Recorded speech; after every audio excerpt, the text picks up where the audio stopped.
everyone, and welcome to Tech Talk. I am Jennifer Cooper with fOCUS360, and today our special guest is Mr. Rick Baldonado from Realtor.com. Hello, Rick. How are you? Hey, Jen. Good morning. Thanks for having me. You're welcome. Thanks for joining me. I'm real excited about our conversation today. So you are the National Director of New Home Builders at Realtor.com, and we're going to talk about the topic of new home listings and all the cool things that are happening in your organization. But first, give us a little bit of background of your time spent in the new construction industry for people that don't know you. And Mhm. if they happen to not know what Realtor.com does, go ahead and give us a little elevator pitch, if you would. Cool. Thanks, Jen. Yeah, my name is Rick Baldonado, National Director, New Construction for Realtor.com. My region that I oversee is everything west of Texas, and I have another colleague, a dear friend of mine with just as much experience and knowledge as I do, Don Turner. He covers the East Coast for Realtor.com New Construction. So between the two of us, almost 55 years of experience in new residential construction, which we love to share with all of our home builder partners and advertising marketing partners, because home building is so rich and deep in what we do and how we go about doing it, and by region as well too. So yeah, so I've always been based out here in the Western US, worked with data information feasibility companies, started out in late 90s with Myers Group, with Jeff Myers and Tim Sullivan and all of those great people and still, know and love today. And about 3 years ago, joined Realtor.com, which was a new vertical for Realtor.com, their new construction. Previously, we were partnered with BDX New Home Source, which at that time, another dear friend of mine that you work with, Jen, Pamela Malley, was at that particular point in time, and we're great friends. And so that gave me some really good insight into new home listings and what that world was really all about, because I was always so wrapped up in the data and analysis. And so it was really eye-opening to be a part and to be on this side of the home builder market, and what's all involved in that, and the importance of what the consumer is really looking for, and how what an integral part that online platforms play in the new home journey in the search process. So Awesome. Well, we love your product, love your experience. If you haven't met the Realtor.com team, just amazing people over on that side of the fence. Always really great customer service and customer experience. So right before this call, we were warming up and we were talking shop on the changes going on in the market, and the larger national builders are moving into markets that maybe weren't attractive 4 or 5 years ago. And I just would love to get your perspective on why digital, why now for some of these smaller privately held builders in states like Utah, for example, Texas, maybe in areas where they didn't really have to look over their shoulder or behind their back at who was yeah. coming, but they're coming. We're seeing the acquisitions, we're seeing the change, and they're looking for great land opportunities. Yeah, no, that's a great question. And home building, if you look at it from, where we're at in this, in home building 10, 15, 20 years ago, it's really night and day to where we're at today. And COVID, for the most part, really changed the game for not only builders but consumers. Consumers can now saying, all right, well, we got the green light to, I no longer need to be tied to an employment MSA. I can live in the Midwest. I can, affordability really drove a lot of that, that consumer behavior, that change. And with that change, we saw increases in traffic and in sales, right? People were online shopping for homes, and, markets like Indianapolis or Kansas City. I mean, these are markets that have never been A-class markets in home builder world. It's always been the smile states, California, Arizona, Texas, and Florida. And now you saw, the Nashville and the Carolinas really take off. And, so yes, it was really great for home building because it expanded the options for not only the consumer, but for home builders to be in more different markets. And so some of the markets where there was, land was either too expensive or entitlements took longer, they could go to a Utah and buy land that was more affordable, and the entitlement process is much shorter, and the same for the Midwest. And so there was a lot of strategic, opportunities there from the home building side, and it paid off for the consumer as well too, and buying more affordable homes, and increase the audience reach, or the unique users that not only realtor.com enjoyed in from a growth standpoint, but some of the other online platforms as well too. But that really is driving the market, and it still continues to this day. But now it's not really COVID anymore. It's the mass equity tsunami that lives here in the West Coast, that's pushing consumers to move to Utah, Idaho, Arizona, Texas, Colorado is seeing a lot of that, that opportunity as Mhm. well too. But with that comes and we were talking about this before on our call. If you're a private home builder in any one of those market areas, you've always enjoyed a fantastic brand name recognition, brand loyalty. You've done stuff in the local communities, whether it's volunteering, or sponsoring local, it could be little league teams, or you did a lot of traditional marketing or advertising. But how the game has changed and why marketing has changed as well too is because if you're looking to compete, find leverage, or scale who you are and what you do, and to drive traffic and generate sales, and you want to capture that equity that's coming from out west, how do you do that? What do you need to do? Well, you need to shout louder, and you need to wave your hands taller up in the air to be seen and to be heard. And this is where again, if you look at the competitive advantage that some of the larger national builders have, as an example, if you're a large national builder located on the West Coast and you build in those other markets, well, you automatically have that bridge of familiarity from a brand name standpoint. But if I'm located anywhere in any other market area and I'm looking to move to, these other states, I may not know who that private builder is.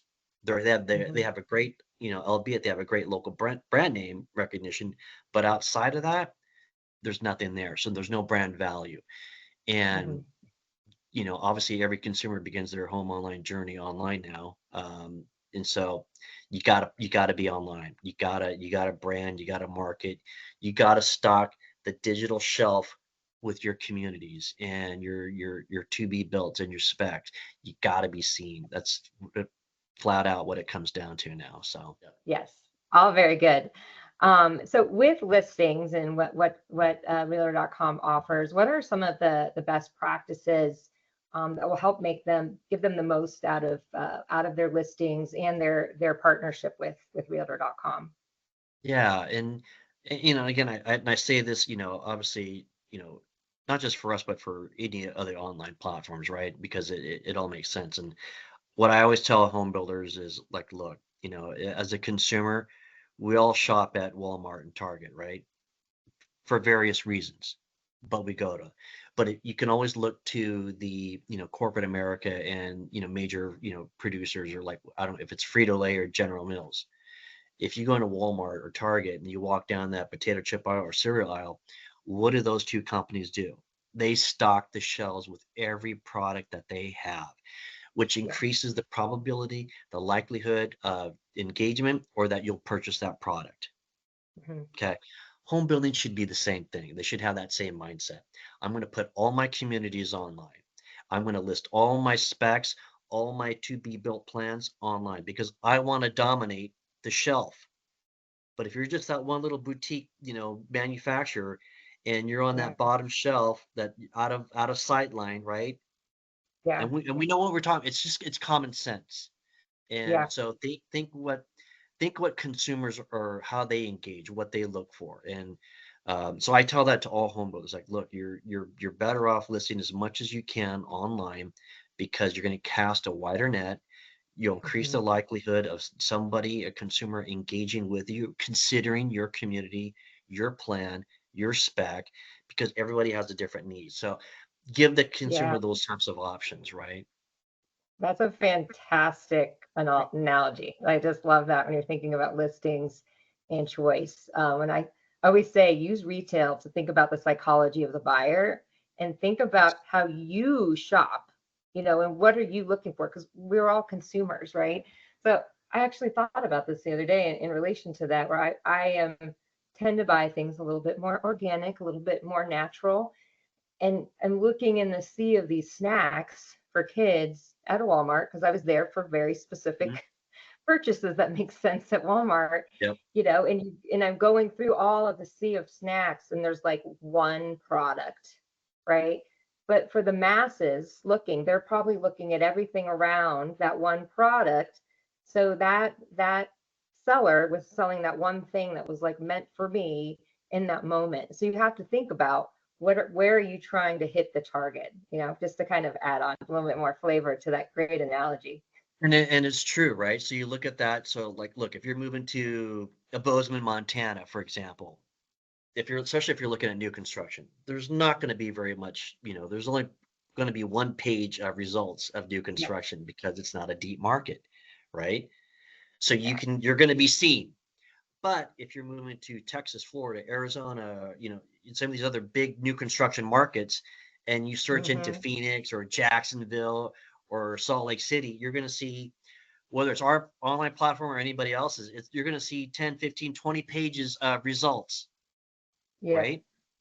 Yes. So that's what you're starting with. And so unless Yeah. the consumer pares that down by, I'm looking at single family, I'm looking at 3 bedroom, 2 bath, or in this price point, naturally that number of pages is going to shrink down to, hopefully less than half, right? But still, Yeah. am I going to go past, the third, fourth, or fifth page, right?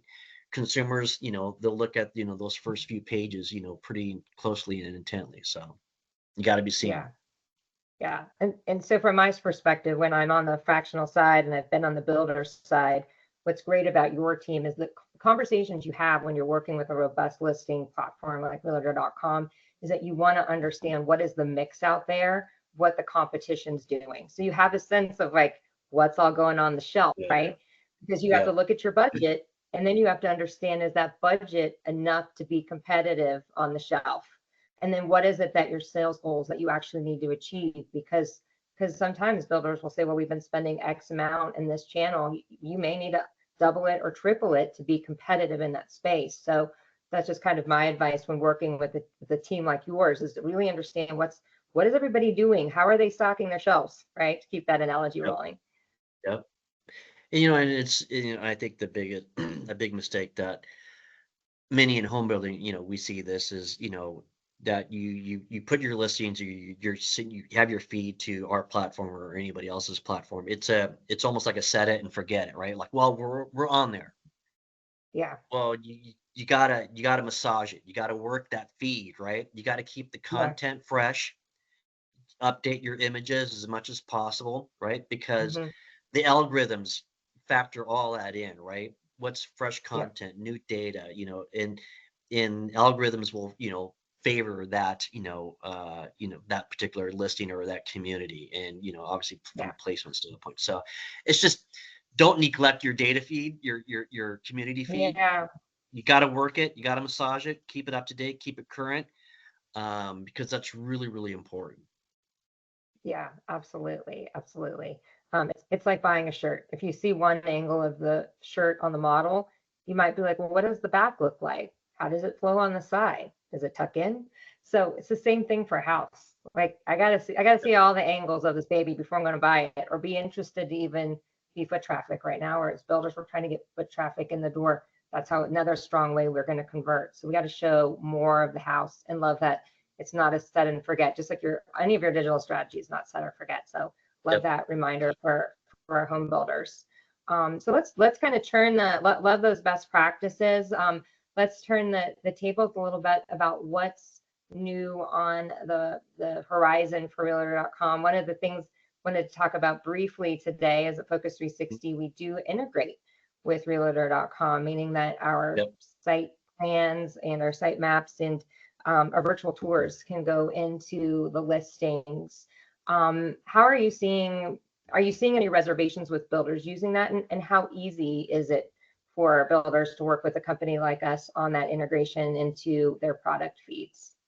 Yeah, no, and it's been great working with, Focus 360, and I've known Steve Ormond, for quite a number of many years, and um, when the consumer is obviously online and engaging and doing their due diligence, and the more information, the better, right? And the more dynamic, the better, Mhm. right? And that's so those are certain things that we're actually looking at, to incorporate here in the future here for Realtor.com, is more engaging, dynamic, Mhm. ways to consume the information or to have an experience, right? And Focus 360 is obviously part of that, with the virtual tours and kind of giving the consumer unique perspectives of not just a picture or a video, but something that's a little bit more dynamic that they can engage with, right? To enhance and elevate that experience, and to get them to Mhm. move to that next level, right? To engage, to submit a lead, and to to connect with that builder, because that's the ultimate goal, right? That's what we want, is to drive. Focus 360 wants that. We want that. We're here to get that consumer interested in engaging with the builder, and have that next level experience. And that's what the industry overall in general is looking for. What's the next level of experience, of engagement for the consumer as technology shifts and change, right? Like, there's so Mhm. much AI conversation that's going out there, and that's something that obviously we're looking at too, right? So Yeah. if you do look at, if you're looking in those big new construction states, and there's a lot of results, but if you could just say, hey, I want to see, any new construction home that has a mountain view in Colorado Springs, Pikes Peak, that's 3 bedroom, 2 bath, in a top rated school district, show me those homes, Yeah. right? Okay, cool. So instead of, sifting through 20, 30 pages, now I only got maybe one page, and it just makes my Yep. now I know I'm not missing out on anything, that I got what I'm truly looking for, whether Yep. that's new or resale, because the consumer wants to see all the options, all the choices that are available to them. And then, and only then, will they feel comfortable moving forward, because it's all about confidence. I don't Yeah. we've both been in this industry for a long time, and I think the same way. I'm not going to do anything until I'm absolutely sure that I've got all the information available to me. I'm not just going to look at one small segment of the market and that's it. I'm going to look at everything. Yeah. And that's why sites like ours, Realtor.com, and some of the other online platforms that are out there, is because the consumer wants choices at the end of the day, and they want to be assured that they're making the right choice. Obviously, we promote new construction because we're in new construction, and there's a lot to offer there. And with that, there's a lot of great technology that we can leverage to make that experience even more enjoyable, and to make that consumer more confident in moving forward. In addition to the other tools that are available, right now, like rate buy downs and incentives and customization, Mhm. right? So Yeah. we're able to keep stacking the benefits and the confidence for the consumer to make a decision. And Yeah. that's the direction that we want to take here at Realtor.com. So you mentioned AI a little bit. Are there any other things on the innovation front that really have Realtor.com's eye, Realtor.com's eye, not Yeah. AI?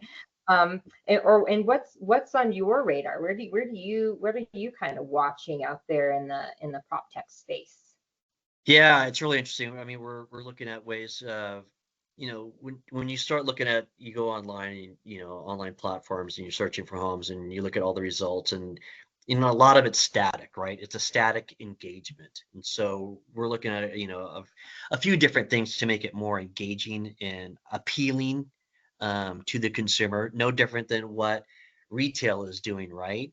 It's, Yeah. the static display is not engaging that much, right? So there's different ways that consumers and retailers are looking at, the aha factor, right? And so we're evaluating those options right now, and I think that's going to be something that the market will go in that direction.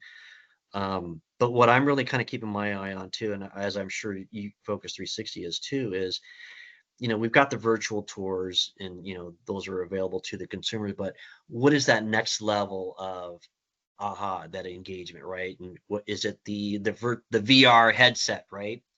Where the consumer, we've all been to design centers, all of us have been to Mhm. design centers, and they're big and they're expensive, and Yeah. but could you put a VR headset on and walk through your home, and select what you wanted, what paint colors or cabinets, and see it right then and there, um, and doing a tour. So if you live out of state and you're not, Yeah. for some reason, you're not able to go to Texas or Florida to do your model walkthrough or whatever, you can do it through a VR and get a surreal virtual experience.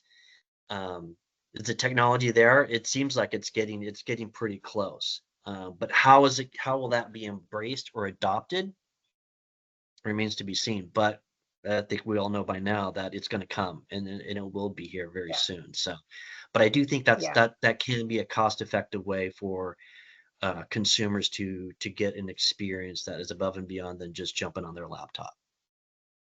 Yeah, we're definitely watching those technologies. It's getting cleaner. I don't think anybody's perfected the headset quite yet. When I prototyped Right, them a few right. years ago, people were getting sick in them, but will it get there? I'm certain some device or experience, or sit in this chair and you're like in this moon room or something that allows you to do it more cost effective. That is Yeah, the name of the game. That more builders. That's why they're going to packages, right? To eliminate the cost, but then the customer so wants choice. So it's finding the right marriage of all of the things. So I'm sure digital will catch up. Well, I really enjoyed this conversation today with you, Rick. We do keep our tech talks relatively short. I'm sure we could keep talking shop all day long, but thank you so much for taking a moment with us. So thank you to everybody for tuning in today, and make it a great day. And we'll see you on the next Tech Talk. Bye-bye. thanks, Jen.